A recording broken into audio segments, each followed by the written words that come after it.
My name is Wolfgang Lehmann. I am a professor in the Department of Sociology at Western University. I'm a qualitative researcher and I study broadly the role of social class in education, mostly higher education, and how people make the transition from education to employment. Most of my research has focused on working class students, which I would define as students who are the first in the family to go to university and come from lower income backgrounds. Usually in Canada we often think that class is no longer a relevant issue to understand Canadian society, but my research and that of others would suggest that that is not the case.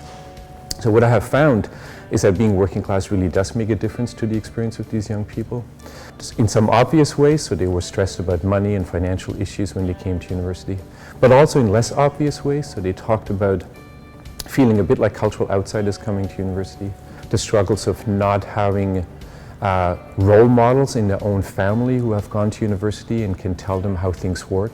The struggles around finding employment and not having the kind of networks that sometimes you need to get into jobs. These young people also draw unique strengths and advantages from being working class.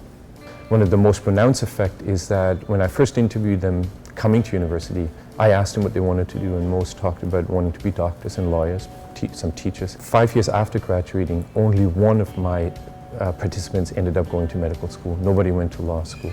It has implications for the diversity of these professions when people, highly qualified and successful people like those in my study, don't end up in those programs and in those careers.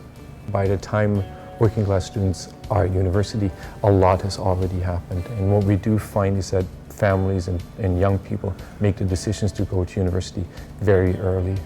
So if we understand class as an important aspect of higher education, and if we want to increase the number of working class students at university, interventions need to happen much earlier.